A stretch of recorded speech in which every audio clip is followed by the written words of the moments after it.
I'm sure there's going to be more people straggling in, but that's just the reality of having a conference on a Saturday at a law school. But I'm thrilled that you all are here to celebrate the 50th anniversary of New York Times.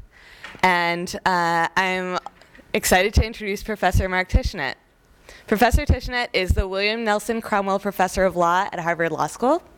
After graduating from Harvard College, so he's very much a local, and Yale Law School, he served as a law clerk to Justice Thurgood Marshall. Professor Tushnet specializes in constitutional law and theory, including comparative constitutional law.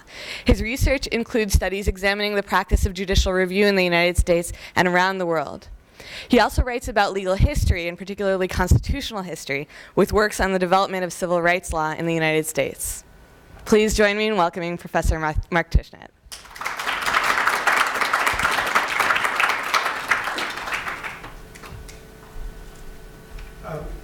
Thank you, and I want to thank Ronnie and Olga and the rest of the Law Review for all the work they've put in organizing the symposium, which is, I think, going to be quite interesting in its exploration of either the legacy of New York Times and Sullivan or the First Amendment as it's developed since then, since Times and Sullivan. I'm going to be basing this talk on my contribution to the symposium, which is largely an introduction, and so I'm going to be touching on some themes that I hope you'll be able to extract from the more substantive presentation as the day goes on. The symposium papers and the essays that will be published provide an opportunity to speculate about some of the First Amendment issues we're confronting in the modern information economy, which is different from the information economy as it existed in 1963. And my perspective on the First Amendment is that of someone, if I would put it, whose interests are primarily in general constitutional theory, not in the specifics of the First Amendment. I taught and wrote in constitutional law generally for many years before starting to think systematically about the First Amendment when I got here and I was drafted to teach the First Amendment course, basically. It was the first time I'd ever taught it, so it's like 8 years of experience and what I'm drawing on, and my background in general constitutional theory. And in what we'll be hearing today, there are issues like federalism and the state action doctrine that I think have some bearing on the resolution of the issues. I'm also going to begin actually with some realist or political perspectives on both the structure of constitutional doctrine in the field, scholarship in the field, and the doctrine that, of course, developed in particular with the pro-business tilt of the First Amendment as it emerged. But I want to begin by talking about First Amendment scholarship. And then I may run out of time, which is fine because you're here mostly to hear the substance of it. It seems to me that it's useful to examine First Amendment scholarship in what I call interest group perspective. And one of the things that I think is characteristic of the field is that there's something like, it's not exactly identical to, but something like agency capture as it occurs in other domains.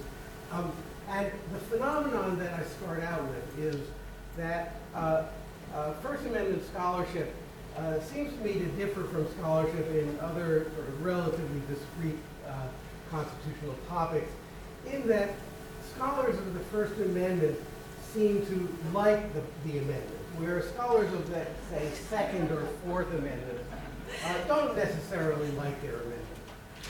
Now, of course, you have to like a subject in some sense if you're going to devote a lot of attention to it. But that's not the same thing as what I mean by liking the First Amendment. Obviously, this is drawn from if the First Amendment had a Facebook page, what would people do for it? Scholars would like that. So it's hard actually to pin down exactly what liking means, but something like this. The First Amendment scholar hears that a court has held that some local ordinance or some state statute violates the First Amendment, and the scholar's initial thought is that the decision is presumptively correct. And that's more than one of these bursting bubble presumptions. It has some weight in the scholar's assessment of the decision. Moderately strong reasons have to be offered to explain why a decision upholding a First Amendment right is incorrect. Now, of course, some scholars of the Second and Fourth Amendments like their amendments in the same sense, but I think a fair number of scholars in those areas don't like their amendments at all. I think that the Constitution would be better on balance without them. And the structure of scholarship in those fields, I think, differs from that in the First Amendment area. There are, first of all, selection effects in who gets attracted to doing work in the field. And this will be relevant in the Fourth Amendment area. You get people who were former prosecutors and people who were former defense attorneys who are working in the field. In the First Amendment area, the selection effect is skewed so that you have people who have some sort of background in the press or in the media who are attracted to working in the field. And that makes them sort of automatically sympathetic to claims about the First Amendment. And so with respect to the Second and Fourth Amendments, the fields are basically dichotomized. You can be a pro-gun rights person or pro-gun control person or a pro-privacy person or a pro-security or pro-police person. Okay. First Amendment scholarship is what I think of as pluralist, but only on the side of regulation. So some advocates of consumer protection seek forced disclosures or restrictions on dissemination of consumer information, and they develop arguments why those regulations are consistent with the First Amendment. And some feminists seek regulation of sexually explicit material that doesn't qualify as obscene under the court's definition, and they develop arguments why those regulations are consistent with the First Amendment, and so on. What that generates a structure that I think is similar to agency capture in other areas. The structure of the pro-regulatory argument is going to differ from area to area. So some arguments take the form of asserting that First Amendment doctrine should take account of the fact that some regulatory proposals deal with situations in which constitutional rights of some sort are like privacy or choice with respect to abortion or equality are set against rights of expression.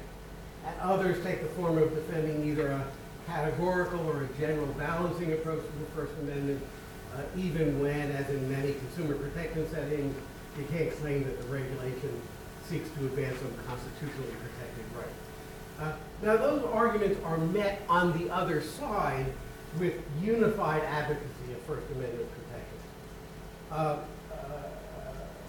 And that's why I say this is like agency capture. Agency capture occurs when an agency's jurisdiction extends to a single industry, railroads being the classic example. The interest groups opposing railroads are diverse. Consumers, farmers, shippers of manufactured goods, trucking companies. Some proposed regulations will promote the interests of one of those many groups at the expense of railroads, but the unaffected groups will be indifferent about the proposal. So structurally, we can expect the railroad's interest to prevail, at least in the sense that the proposed regulations will generally be watered down as they work their way through the agency. The reason is that the railroads are there all the time, either fighting every proposal or seeking to modify each one to minimize its impact on it. Each specific pro-regulatory interest group is there only sporadically with respect to only those proposals that affect them.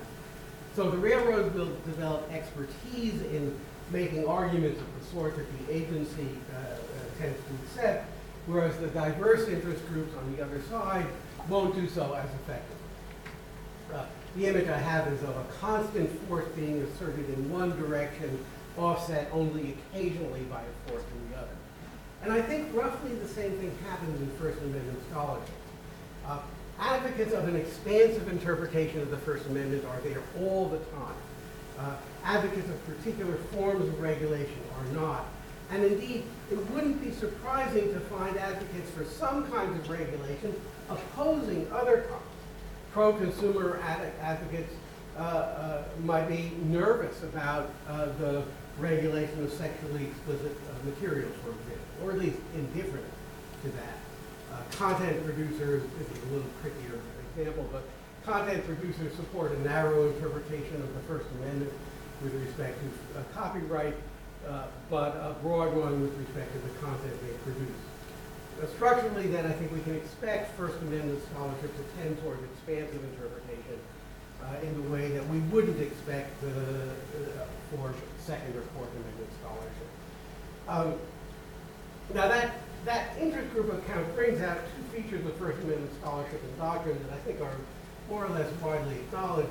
First, newspapers and other information disseminators are systematically going to like First Amendment decisions in the sense I've given. Editorial comments on decisions upholding First Amendment claims will approve the decisions with an exception for campaign finance regulations. Actually, I won't call this a serious empirical study, but I looked at the editorial comments on cases like Snyder and Phelps and United States and Alvarez and Brown versus Entertainment Merchants, and the virtually unanimously in major publications, they say the underlying behavior here is really terrible behavior. But the court was right to find that the attempt to regulate this behavior was unconstitutional. And the reason, so one thing that happens is judges are like the rest of us. They get a warm glow when people say nice things about them. And so the liking of the First Amendment in the press induces judges to uphold First Amendment claims. The second phenomenon, I think, is less well noted, but what I've just described, I think, is reasonably well known. What I'm about to say is, I think, less well known, but I think clear. Like the railroad's lawyers, proponents of an expansive First Amendment know the doctrinal territory, whereas advocates of specific restrictions don't. That is, proponents know the entire field of First Amendment doctrine. And so what they can do is point out that, or how, the argument for a specific restriction is inconsistent with First Amendment doctrine dealing with other regulations, which they then assert are indistinguishable from the one being proposed. The restrictions advocates are not as comfortable fighting on the terrain of general First Amendment doctrine. So they're relegated to arguments about whether they can indeed distinguish their proposal from others. So the consumer protection advocate faces the argument that the Supreme Court has rejected general balancing tests, and that the proposed regulation is inconsistent with the court's non-balancing analysis. The advocate of more extensive regulation of sexually explicit material faces the argument that the Supreme Court has never expressly adopted a distinctive form of analysis for rights versus rights problems, and the regulation can't satisfy the doctrinal structure that the court has erected. So that structure of argumentation, I think, indirectly validates the doctrine with respect to other regulations. I want to talk briefly now about another feature of the field, which is so obvious that it's likely to be overlooked. First Amendment scholarship is just that, a scholarship about the First Amendment. Things could be otherwise, as historically they were different. We could have scholarship about the First Amendment, scholarship about constitutional law, taking the First Amendment as its specific focus. As we did when the First Amendment was simply one topic in a general constitutional law course. I think it would be interesting to note the time when publishers started to ask casebook authors to split out the First Amendment chapters for separate publication. And when law schools started to offer the structure course and the rights course, which is the way we do it here. There were historical moments when those decisions were made. The shift from treating the First Amendment as merely one part of general constitutional law to treating it as a separate field of scholarship has a couple of effects. First Amendment scholarship and doctrine tend to overlook the possibility of a generalized skepticism about judicial review, which is prevalent in a wide range of other areas of constitutional law. Think of the Commerce Clause, for example. Second, the scholarship in the field tends systematically, I think, to undervalue governmental interest in regulating speech. I think that's related to the absence of a general skepticism. So let me just, I'll have time only to talk a little about the general skepticism. Scholarship about general constitutional law tends to focus on the justifications we might have for allowing courts to displace judgments made by institutions that are directly responsible to the people through election. First Amendment doctrine and scholarship then take those justifications as given and seek to develop appropriate doctrine. Scholars sometimes focus on how the protection of expression serves interests in individual autonomy without grappling with the difficulties associated with grounding constitutional rights in autonomy. That is, distinguishing between autonomy arguments for free expression and autonomy arguments that lead to decisions like Lochner is tricky. Not impossible, but you have to do some work to do it.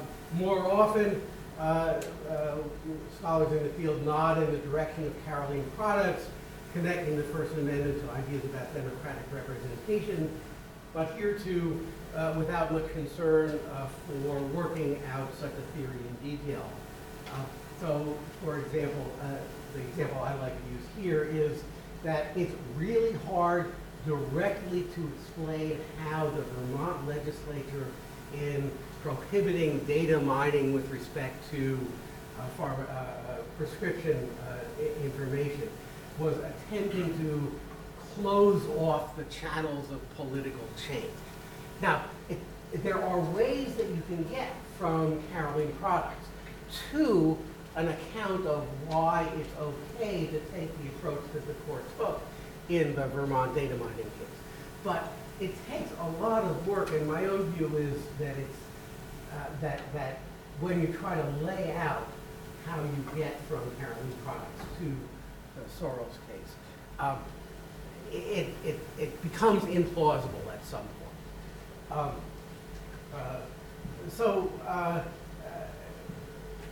What happens then is a tendency within First Amendment scholarship and doctrine to disregard the possibility of a generalized skepticism about judicial review. I think, let me just finish with a brief note about Justice Breyer's argument in the stolen Valor case.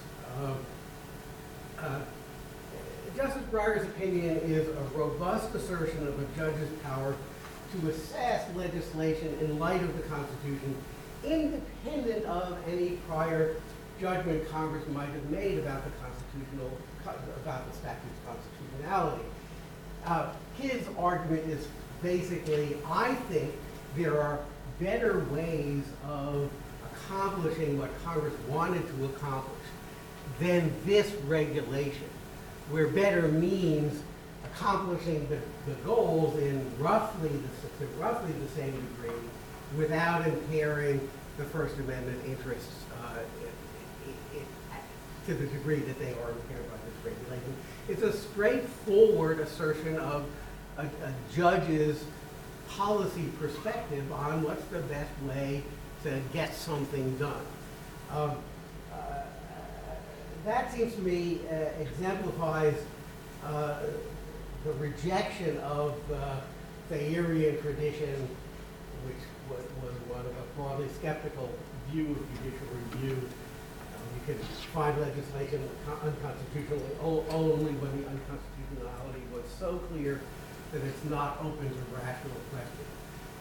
Now, we can find Thayerians whose skepticism about judicial review leads them to support a quite deferential judicial approach in the questions of federalism, separation of powers, the Second Amendment, almost everything else except the First Amendment.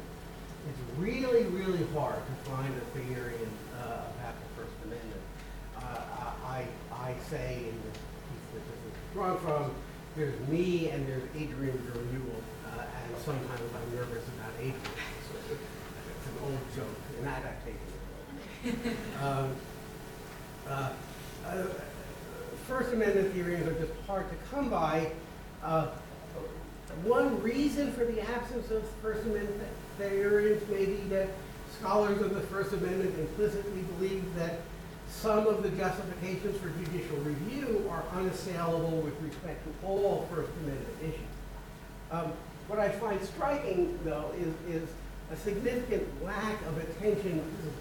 That might be right. I'm skeptical about that. But there's also then a significant lack of attention given to the justifications for regulation. This is in part an undervaluation of the substantive reasons for regulation, the lingering impulse to say, even though we know as scholars it's not true, sticks and stones can break our bones, but words can never hurt you. We know that's not right, but it's sort of in the back of our minds when we look at speech regulations. How can this be cause difficulties of the sort that legislators should fairly be able to address? It's, I think, more substantial part, an absence of serious grappling with the fact that regulation is the product of a democratic process. So back to Alvarez or Sorrell's. In Alvarez, Congress made a judgment about what was the most effective way of protecting the reputation that gets attached to having won a military honor. In other domains, in the federalism domain, the fact that Congress had made such a judgment would carry some weight in the analysis. It might be overridden, or you might say, well, not enough weight, but Congress's reasons weren't good enough. But the very fact that Congress had made the judgment would carry some weight. That doesn't occur, I think, in First Amendment scholarship. I think that First Amendment scholarship would profit from a more systematic engagement with general constitutional theory, and especially with the Thayerian tradition. Okay, so that's I have more things to say about other aspects of the paper today, but my time has run out, and I'm now going to introduce the first panel. I'll give people a chance to come up and then introduce them. So, Susan and Stuart. There you go.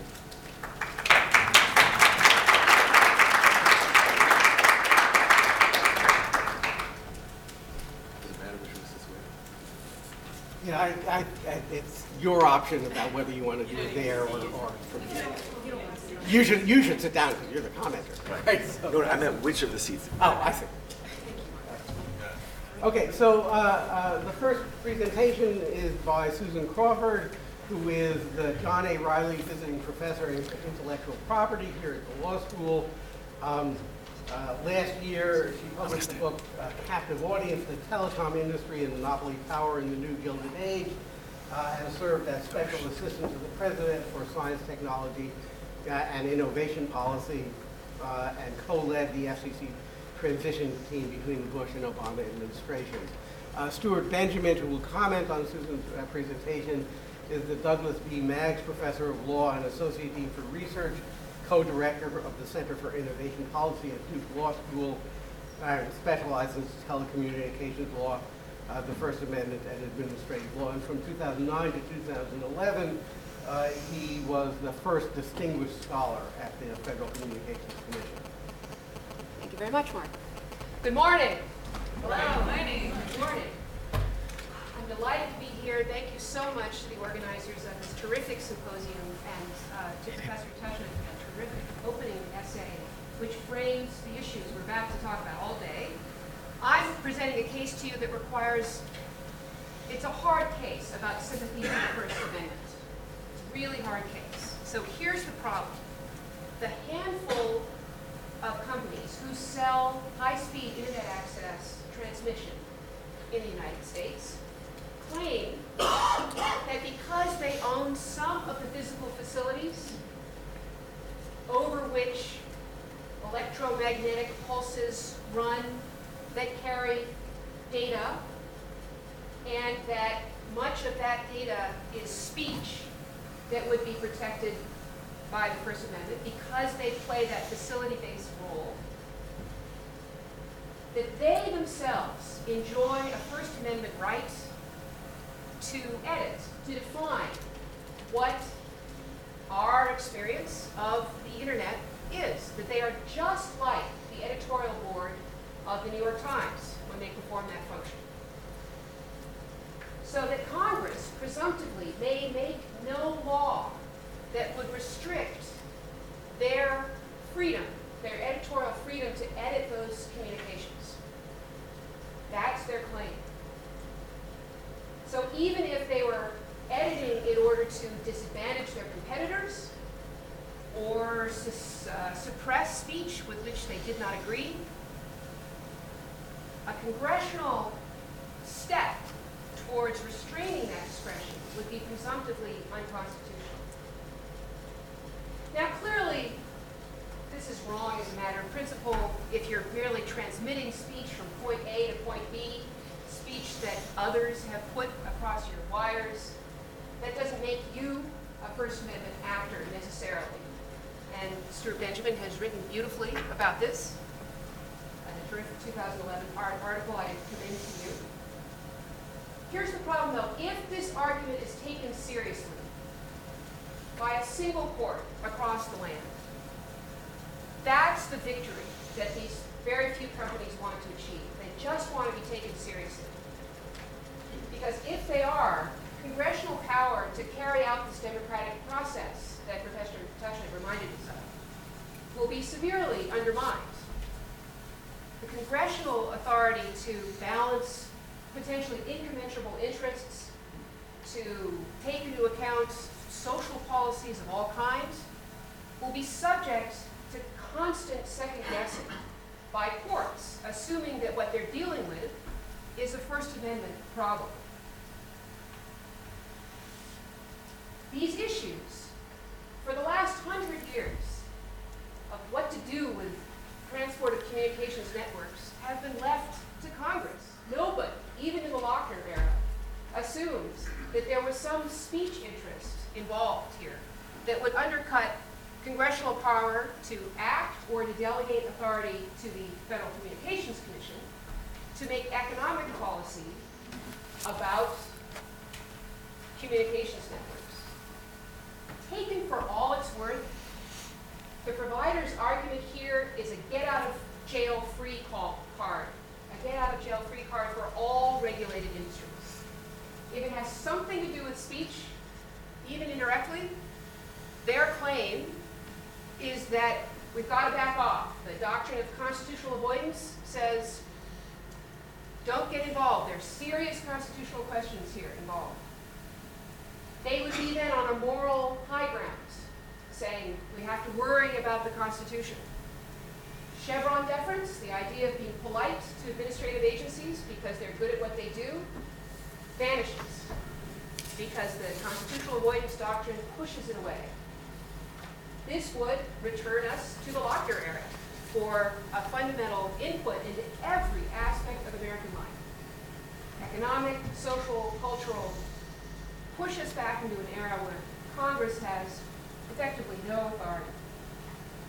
This, as Congress now thinks about redrafting the 1996 Telecommunications Act, having a single court take this seriously gives the interest group involved here, the network operators, tremendous power.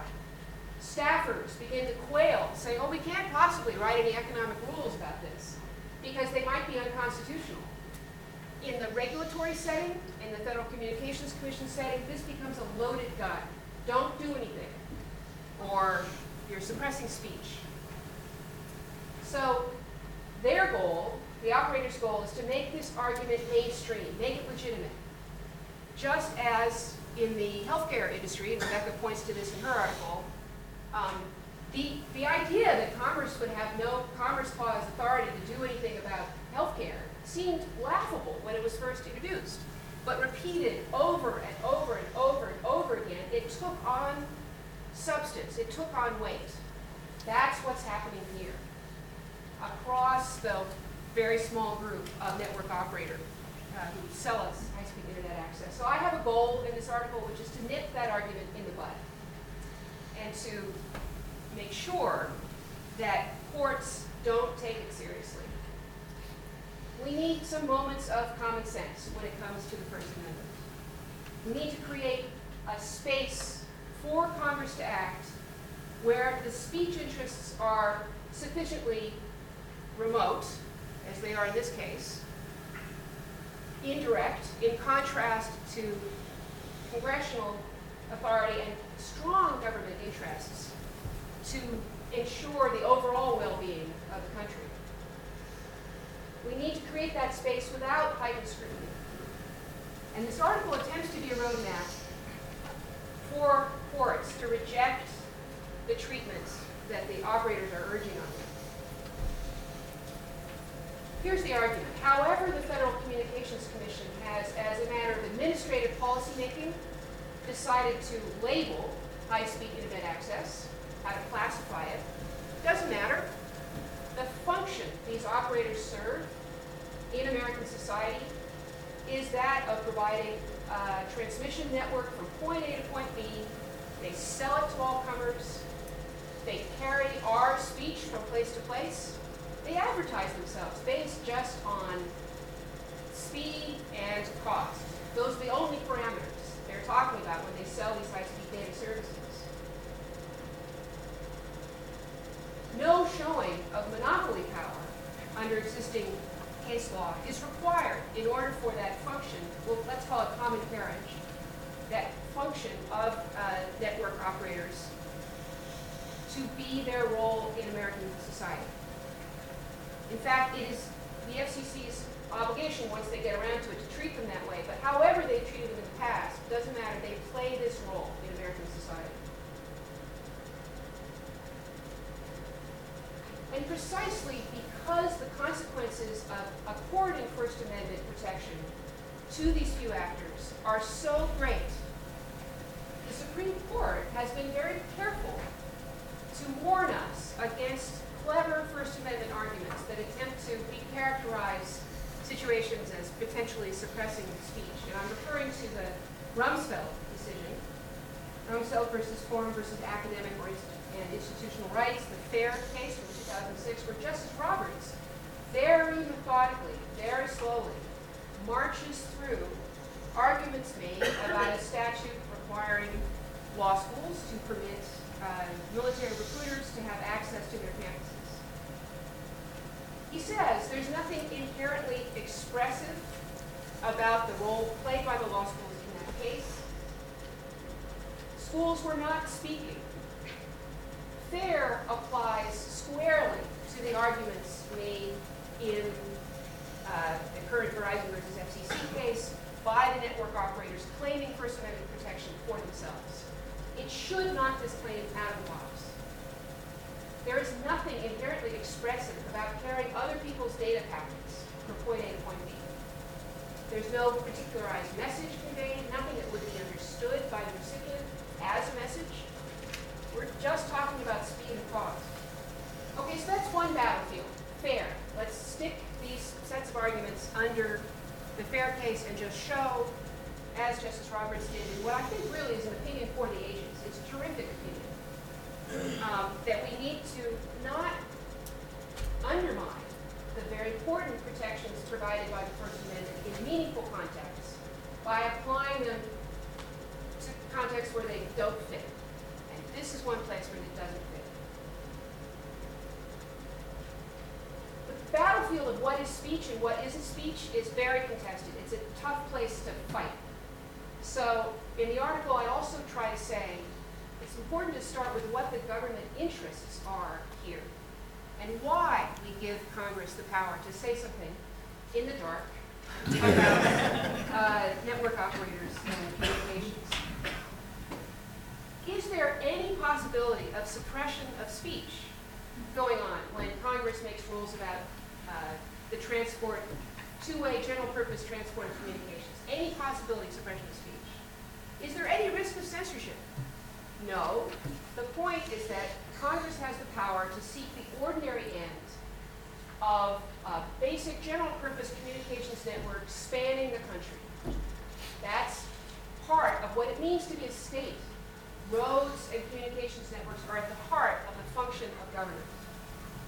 There are social, cultural, economic, participatory reasons why we need that communications network in place and why Congress needs to have the authority to make economic rules about it. The reason the argument about this First Amendment right is so important is that the network operators want to move the discussion of communications networks from Congress and the FCC to the courts, and have the courts, in their function of providing judicial review, assess whether any oversight of them is appropriate. They're looking to avoid any risk of an ex ante statute that would limit their economic discretion to make deals with the content providers crossing their networks. They admit in their briefs that their interests are purely economic, and they want courts to be examining those out of the realm of the political in Congress. It's a breathtaking claim. So the battlefield, the first battlefield is what is speech. The second battlefield is what are the government interests that make it appropriate for Congress to act here.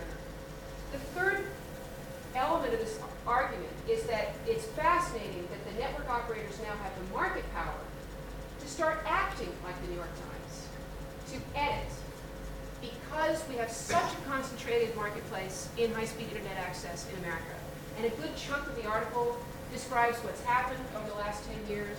We're now in a position where cable has won in the wired marketplace for high-speed internet access. We're subjects, 80% of Americans have just one choice, and that's their local cable monopoly. When I moved into my apartment in Cambridge, I was told by the installer that Comcast has a deal with the mayor of Cambridge, and Fios is not going to be showing up. No competition, no choice. Pay, you're just going to pay what you're going to pay. That's true in most metro areas of the United States. And with the Time Warner Cable Comcast merger announced this week, their market power becomes even stronger. In the separate wireless marketplace, AT&T and Verizon similarly have the market power to begin to edit. So here's the trick of this article. Although their status today is of general purpose communications networks, and we all see them this way, they have the power to change the facts on the ground, to start editing more and more, to make themselves look like the New York Times, and be perceived that way by American society, and thus change the way some courts somewhere in the United States use what they do. They're seeking the categorization of Miami Herald. They want to be treated like newspapers, and now they have the market power to do that for themselves. So unless we nip this argument in the bud now, they gain greater power to make it later in a way that will be very difficult to refute by a court. So that's what this article attempts to do, say there's a timeliness to this, there's a real risk of losing congressional authority over general purpose telecommunications networks, and the gun that's being used is the First Amendment. I look forward to Stu Benjamin's comments. Maybe I'll just sit. It's a bit hassle to get out. So I'll just sit. I assume everybody can hear me.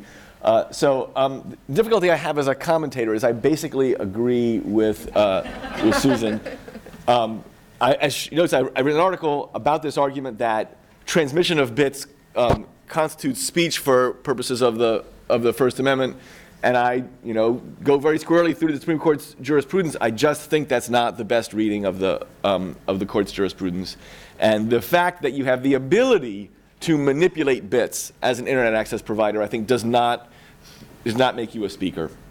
But that would be boring if I said that I agreed. So let me suggest some areas of disagreement and maybe some larger issues that this hits.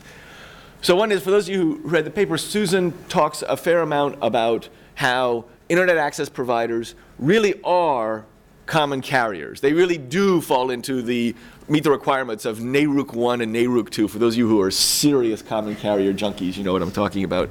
And she also suggests that the idea that internet access providers will, I'm quoting here, escape all forms of oversight by forms of mere administrative classification. And I think that I disagree with that as an empirical matter. I think it's neither empirically nor normatively relevant. Let me just start with the empirical side.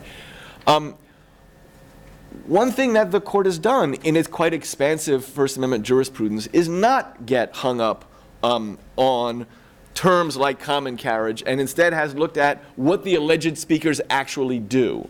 This is part of how they got the result in Sorrell. You might not think that gathering information is speech. Well, it doesn't matter. We still treat that as speech, whatever category you're put in.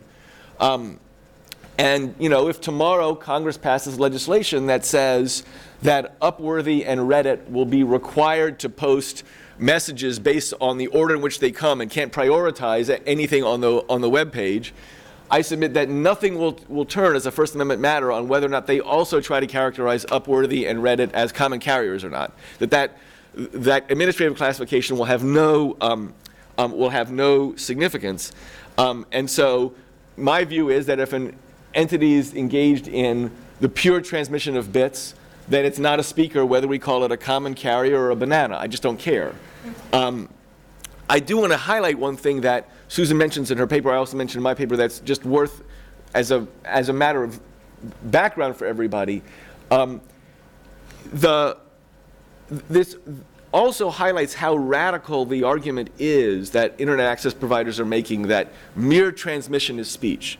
Because if mere transmission is speech, then Ma Bell, with the best lawyers money could buy in the 20th century, missed out on an unbelievably powerful argument. All they had to say all along is, we have the ability to discriminate in how we send calls through, or maybe not even that, maybe just the fact that we send them through. Either way, we're now speakers, and therefore heightened scrutiny applies, invalidation please, right? I submit that would have been a failed argument if Ma Bell made, and that the internet access providers, insofar as they're providing pure transmission, are in the same category. A second area where Susan and I would differ that might be slightly more significant is she refers to she characterizes the internet access interest as primarily economic and finds significance in that. And I don't think I think that's irrelevant, again, as a matter of the Supreme Court's jurisprudence and normatively. For all I know, Jeff Bezos said, gee, I want to make the most money I can make, and he had it narrowed down to an oil well in North Dakota and the Washington Post, and he flipped a coin and it came up Washington Post, and all he cares about is making money. And I don't think that changes the First Amendment analysis one jot. I mean, lots of media organizations are publicly traded. They respond to shareholders. I don't think it has mattered as a matter of the jurisprudence. I don't think it should matter. But so why do I nonetheless agree with Susan? So my reading of the Supreme Court's jurisprudence is that in order to be speech under the First Amendment, in order to be covered under the First Amendment, one that requires a speaker who seeks to transmit some substantive message and a listener who can recognize that message. And I don't think that mere transmission qualifies. The key case here that probably sets out at least one form of minimum is a Turner Broadcasting case in which all 9 justices agreed that cable operators were speakers for First Amendment purposes because they engaged in the editing function. And what was the editing function? It was not just choosing which programs to air on a given cable channel. It was choosing which cable channels to air to run it all over their cables. That alone was an editorial decision that implicated the First Amendment. But the key was it wasn't just the transmission. It was making editorial decisions on top of that. And so the Supreme Court has never found a substantive communication that was sendable and receivable and actually sent to be outside of the First Amendment, except for some articulated exceptions. Oh, now we're talking articulated exceptions. All right, now we've got something to go with. Well, this is where I think people have not given enough significance, I think, to the Supreme Court's decisions in the last few years.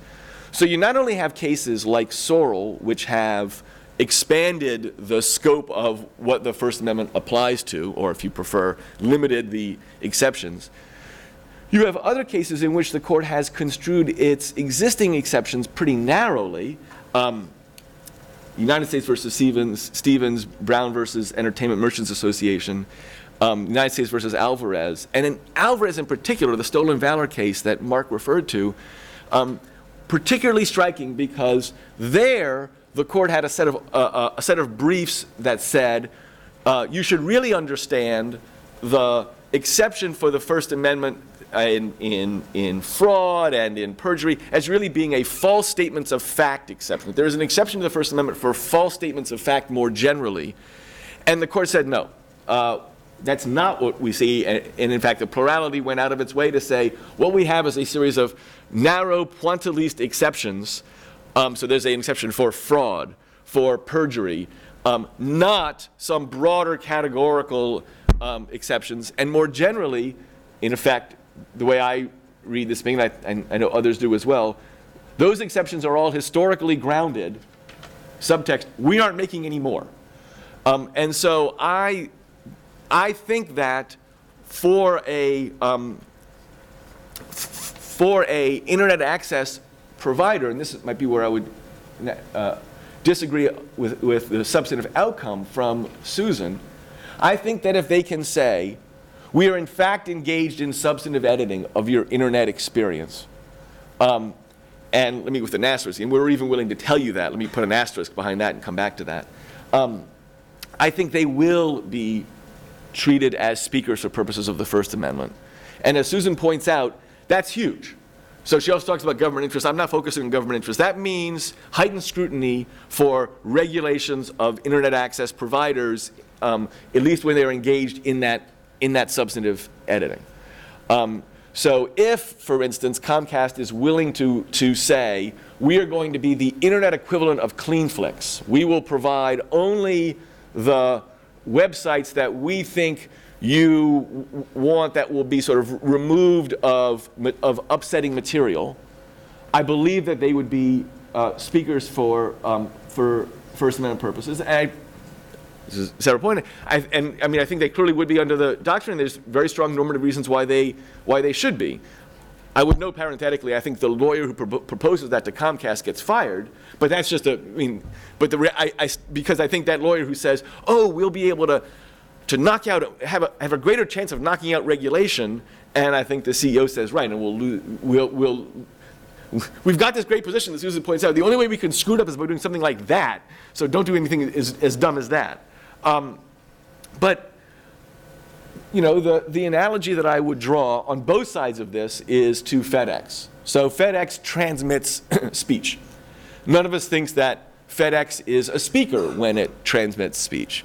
But imagine in our polarized political culture in Washington, D.C., maybe I'll be giving some an entrepreneurial idea right now. Imagine that there were a delivery company in DC that was known as red delivery, and it was known as blue delivery. And it was understood that the blue delivery vans were only for messages to and from Democrats. So when you saw the blue delivery van come in front of your house, you knew, oh, okay, there's a Democrat who's now going to be giving me that package. And vice versa with the red delivery van. I think now you have turned yourself into a speaker. You are now communicating something. It's not just transmission that you are engaged on, right? Engaged in. We, the Republican delivery service, are sending a message to you. We think you're a kindred spirit. You're going to receive that differently than just having the FedEx truck come. So, again, as I've written about in this previous article, question is, what do we mean by substantive editing? So one interesting question is to think about blocking, the kind of blocking that internet access providers do. I actually think it makes a difference whether, if they say we're blocking malware as we define it, they are doing it solely to protect their network. I think there's no substantive message there any more than TCP/IP are sending a substantive message by just making the network work. On the one hand, on the other hand, we are trying to block the things that we think you want to block, that you would find upsetting. We are trying to do the editing for you that we think we want you to do. I think there's a reasonable argument that the second of those two things actually would constitute, under the jurisprudence, and even again, I think there's some normative reasons for it, would constitute speech for First Amendment purposes. So, talking about First Amendment jurisprudence, one obvious response is, okay, fine, well, should we change it? And this is where I think it's important to understand the significance of Susan's, the implications of Susan's arguments. Here's what I think are the implications. So I think I have offered a way of saying internet access provision is not speech, although other things might be. What if you want to say, no, I want to knock out the CleanFlix example. I don't want, even if they do engage in substantive editing, I don't want them to be protected under the First Amendment. What will we have to do? So, one, we'd have to actually have to adopt a theory of the First Amendment, which is that it has refrained from doing. Academics come up with lots of them. Supreme Court has. I think it's fair to say that it is most obviously talked in terms of the marketplace of ideas, but it is not settled on one. But what theory would it be that would knock out these, even when you're engaged in what is admittedly substantive editing? So one possibility is to say no speech rights for corporations. That seems tempting post Citizens United. Also knocks out the New York Times. Another possibility is to say no speech rights when what you're doing it is for purely economic reasons. I've already suggested the difficulty with that. If you're a profit-making corporation, for those of you taking corporations, there's an argument that what you must do is maximize shareholder value. There's at least an argument that some profit-making corporations that happen to be engaged in producing newspapers and magazines, everybody knows what newspapers are, right? They used to come out every day, they came to you, okay. That they are in fact engaged in profit-making. We could adopt the argument articulated by a couple of then obscure law professors, Elena Kagan and Jed Rubenfeld, each of whom have gone on to fame of various sorts, that what we should really focus on is First Amendment motive. But that's going to knock out a lot of things that we think of as being protected, and that I think many of you would think probably should be protected. Do we really want to allow legislatures to sort of be blunderbusses and not care about impacts on speech as long as they don't have a censorious motive? And so I mention all of this by way of saying that if we want to do more to get rid of, to prevent speech arguments for internet access providers, even when they're engaged in a substantive editing function, I think we're going to have a more serious overhaul of the existing jurisprudence. And we can do that. We should understand a lot more is going to come with it than just internet access providers. The final point that I will make is I do think there are a couple of of areas, even under the current jurisprudence, that are in effect up for grabs. And let me just mention one that I promised I would get back to. In all Supreme Court cases, the speech involved was fairly obvious to the world. So anybody who subscribed to cable understood that their cable channel was not, in fact, giving them every channel that had ever existed, but was choosing which channels to give. Or the speaker actually basically announces, it makes it clear that they're engaged in speech in some way. I'm suggesting Comcast has been in the news. If Comcast decides to engage in the substantive editing function, we're going to provide you only with the clean internet, do they have to actually say that? Can they just do it? I think there's a reasonable argument to be made that a message that is never communicated is not really speech for First Amendment purposes. So my example in this regard is, imagine there is a bulletin board that is secretly deleting some messages that it doesn't like, and in fact, then when anybody complains, when the poster of the message complains about it, those messages get deleted as well, but never tells anybody that it's engaged in that editing. Do we think that is actually really engaging in speech for First Amendment purposes? I think that's a legitimately open question. I think it's totally reasonable to say, no, you actually have to be willing to tell the world this is what you were doing, that is required in order to be covered for First Amendment purposes. But I think, I'm over my time, I'll stop. No. Thank you very much for those comments, which are terrific. And I want to hear from the rest of you, because there's a lot of wisdom in this crowd. 50 years ago, when I was just a gleam in my parents' eyes, lunch counters were using the First Amendment and rights of association as a reason not to comply with anti-discrimination rules. There's some kernel and those arguments were dismissed with a paragraph. No one took that seriously. That can't be. There must be some area of action as a government that isn't subject to First Amendment second guessing, right? And so we decide what that core is. For me, it seems to me that roads and communications networks are special. There's something different about them, just as there is with interstate commerce, that deserves protection against the protection of the First Amendment. So I'm looking for some irreducible thing that is actually appropriately, the benefits of which are so important for society that we hold on to them as a matter of constitutional prerogative and don't get into this hyper-technical worrying about who's speaking and how. I know. All right, so we'll stop. Yeah. But so that would be internet. Would also be cable television for you then? Would not be same kind of thing? I think the Turner designation of cable operators when they're choosing channels as speakers was just silly, frankly. But I know we're stuck with it. And no, I'm actually asking, what about choosing programs though? What about the cable? Well, that's when we get to this parsing. I think when what you're selling is transport of communications, which is what they're selling, Congress should have the power to say something about that. And more broadly, to say something about the network of roads and communications networks that covers the country. So it gets difficult when the same road is selling pay TV and selling internet access. That's our problem. There's one hat being worn, and the Supreme Court has deferred to the idea that when you're doing both of those things, we're going to leave you alone. But seriously, I do want to stop because there are lots of great minds out here. So, comments? Oh, you're in charge. Yes. You're in charge. Yes. Dawn Nunziata. Hi, Dawn.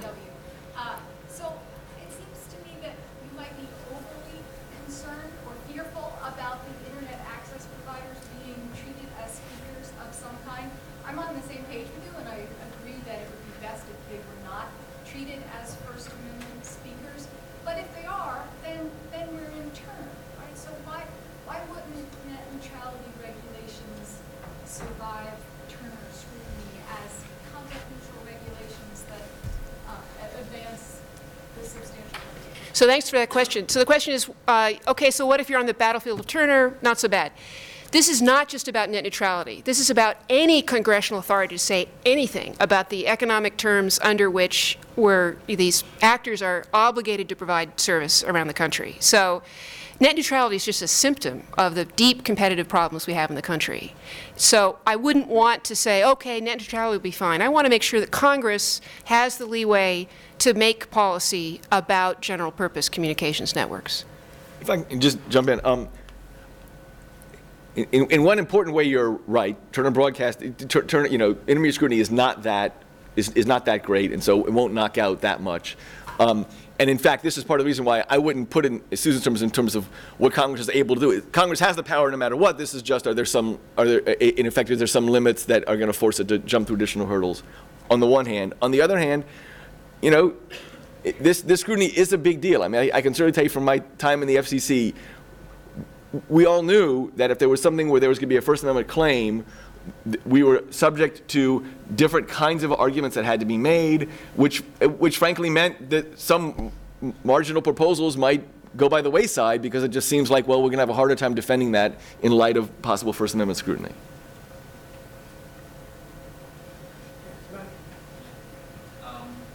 Could you use your mic, please? Sorry. Could you use the mic, please? You just hold down where it says push. Is that right? Yes. Okay. So jumping on the point I was making earlier on, what if the ISPs actually do engage in editing and do act as speakers? So I was wondering, do the argument one wants to make to actually rebut the argument of ISPs as speakers, does this argument actually need something like rethinking what exactly justifies freedom of speech, and doesn't it need reframing the way we thought that freedom of speech actually was a matter of formal freedom, of negative freedom from government interference, but shouldn't we think it more like in a way, as a case of more real freedom, that we actually need more than just freedom from interference, but also means to express ourselves and space to express ourselves. So do you think that this rethinking is needed, or at least merely helpful to make your case? Yeah, thank you very much. And that was exactly Stu's point, that if we're going to have some affirmative theory about the First Amendment, we better get with it and have a very clear way of demarcating it, because we might be throwing some other things overboard that we care about. You've got to be coherent and have a theory that makes sense. But you're absolutely right. The idea of privileging the speech of 4 or 5 corporations above the speech of 330 million Americans does seem a little odd, and maybe we need another theory to help us get through that. The question is what that would be. And if you just say corporations don't speak, that doesn't help, because as Stu points out, then you've thrown the media companies under the bus. So it's a problem. It's a problem. And in American society today, Mark points out that we care so much sort of religiously about the First Amendment that we might be willing to just accord it to everything, this freedom of speech, and the risk is that we give up greater freedoms by doing that. You're right.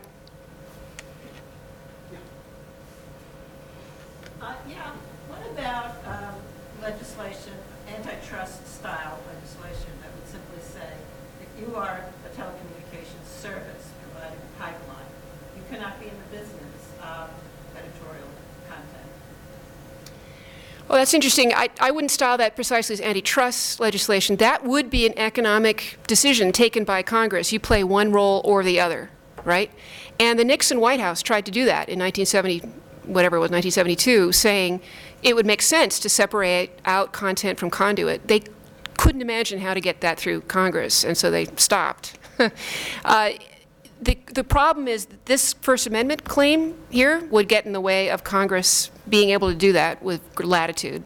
They've also got takings, by the way, so they're not relegated just to the First Amendment. They've got the Fifth, too. So, yes, that would be terrific, and in fact, this current statute does that. It treats telecommunications providers as separate from other kinds of content providers. But the First Amendment risk to further policymaking remains, even though the statute says that. I agree with all of that, except that I don't think either doctrinally or normatively that there would be a First Amendment problem with doing that, my own view.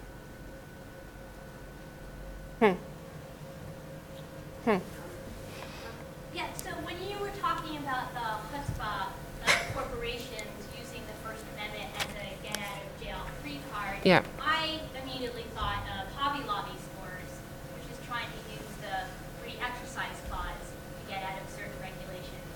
And I wonder if you've thought at all about, is there something sort of leading to both of these?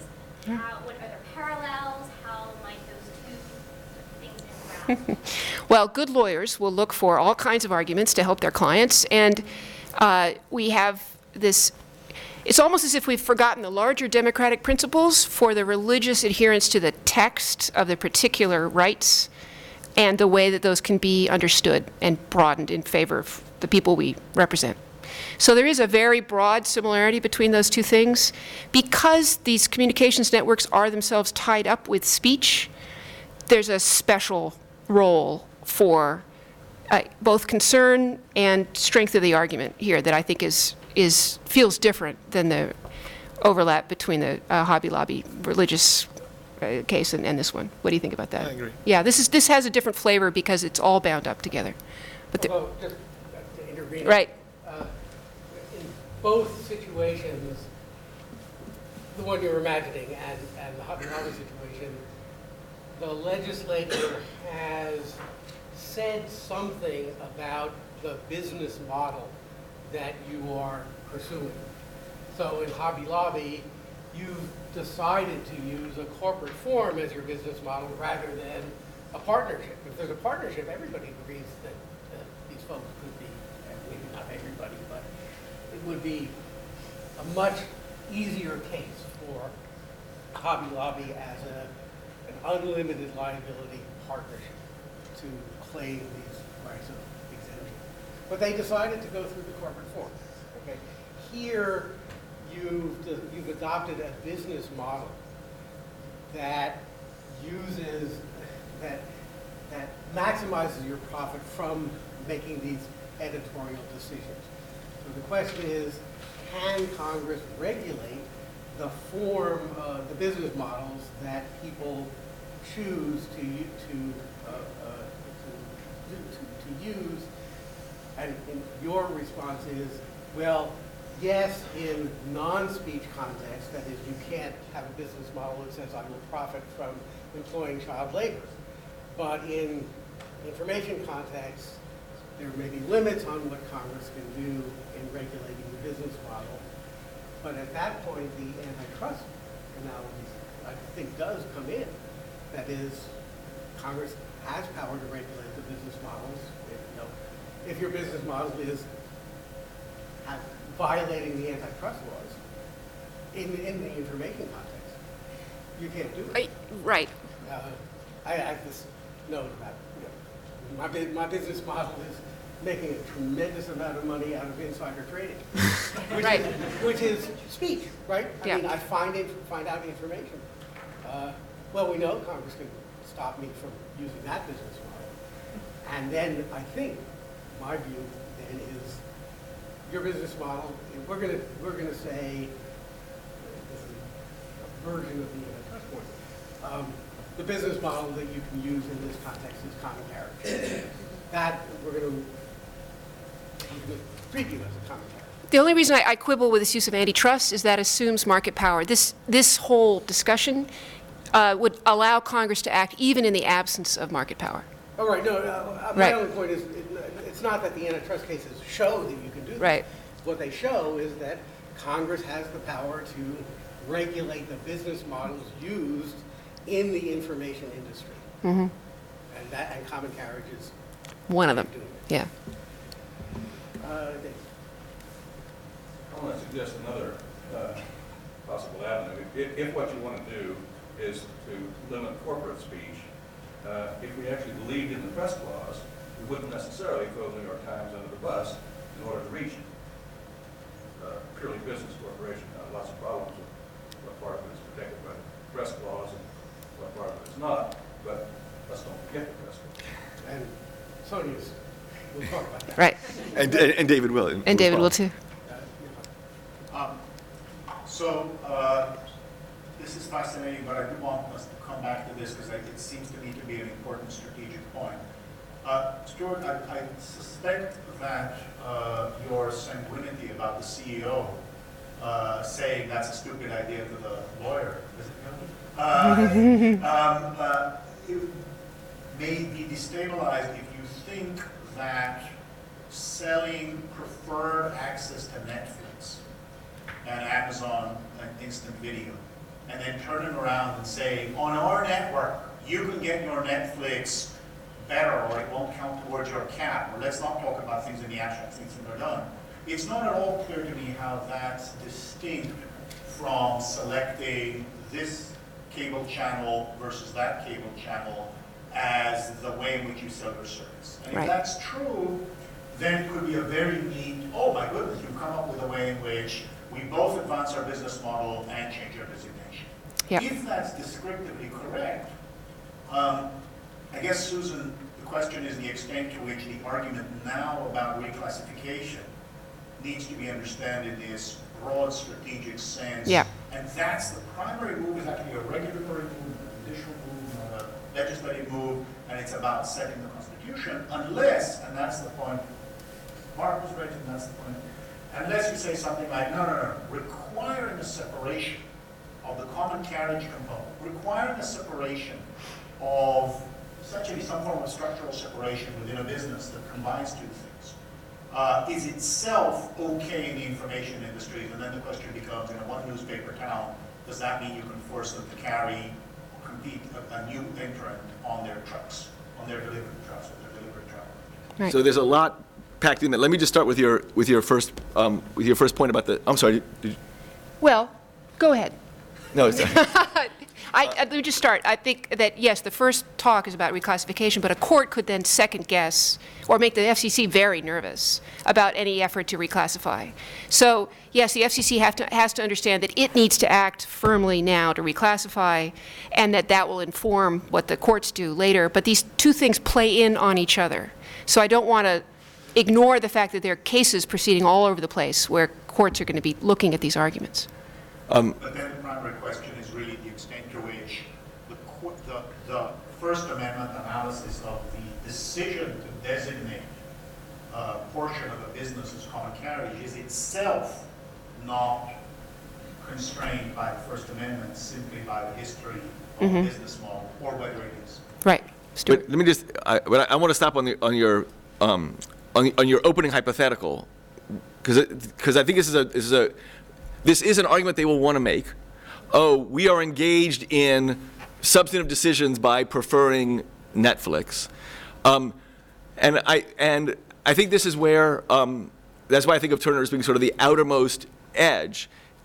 If you're right about that, then I submit that every business model, and certainly every differential pricing scheme in the world, is now protected by the First Amendment. And I just don't think that either a court or we as citizens would think that would make any sense. Because if you're right about that, then take it out of the speech context. Just, Burger King says, we choose to buy from this supplier versus that supplier, or we have different menu items, or we charge different people different prices, and all of those things are a part of our expression. We like these people, we don't like whatever it might be. We like these ingredients, we don't like those ingredients. And the answer is, no, we don't treat every decision that corporations make to have some differentiation to be an actual form of expression. Just want to treat individuals' decision to have some differentiation to be a form of expression.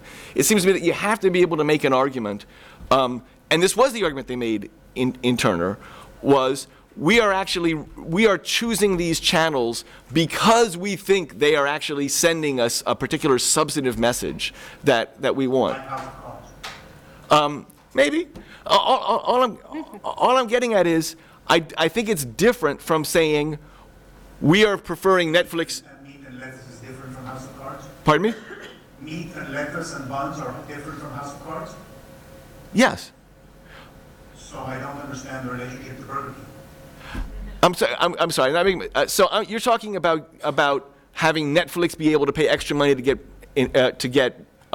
So Coke pays extra money to Burger King to get exalted status in the Burger Kings. And Coke isn't House of Cards. Right. Yeah, he's just saying So Turner that's seems why to apply. it's not a First Amendment problem with Coke and Burger King. But it could be Yeah. no different from But the no- Turner rationale for the substantive. Right, but okay, but but think about it from the standpoint of the argument that's being made. The argument that's being made is I am preferring this stream, not because I like the stream better, but just because they're paying me more. And so what I find that You mean like USA Networks or Turner Broadcasting? It's exactly the same, Stuart. right, with respect, the reason I don't think it's the same is that it's one thing to say. So let's talk about with admitted speakers. Let's talk about with USA Networks. It's one thing to say, I am choosing USA Networks because I like USA Networks. I totally get that as a form of speech. Saying, oh, I'm going to charge them more, or I'm going to charge them less, and therefore now I'm going, and I'll tell the world that I'm charging them more. I just don't think that's the same kind of communication. I think that's like the lettuce and the buns. Can I intervene here? I think the McDonald's example is misleading, or not the best one. Think of a real common carrier, a railroad, who says, we're not going to transport people to go to the Right to Life demonstration on January 20th. Okay? They can't do that. They're a common carrier. Yes, because they're designated as common. Okay, fine, and FedEx. So FedEx says we're going to charge more to some companies than other companies in order, fine, charge more, do as you please, but don't claim it's part of your expression. And they're sending documents. So companies that are sending documents, and we're going to say documents that come from big companies charge less and little companies charge more, whatever it is, that's not part of their expression, and they're sending speech.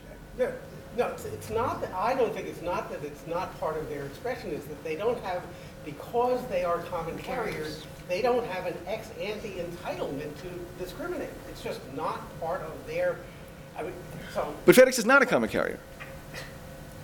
That's why I'm giving FedEx as an example. They're not a common carrier. And I submit to you that tomorrow, if FedEx says we're going to charge more to big companies and we're going to say we're big company friendly, that they're not engaged in speech.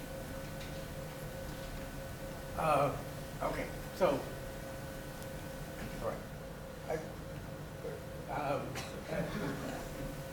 Is this a question? You have to press the, Okay, go ahead. Susan, you said that you thought that you could, quote unquote, nip this argument in the bud.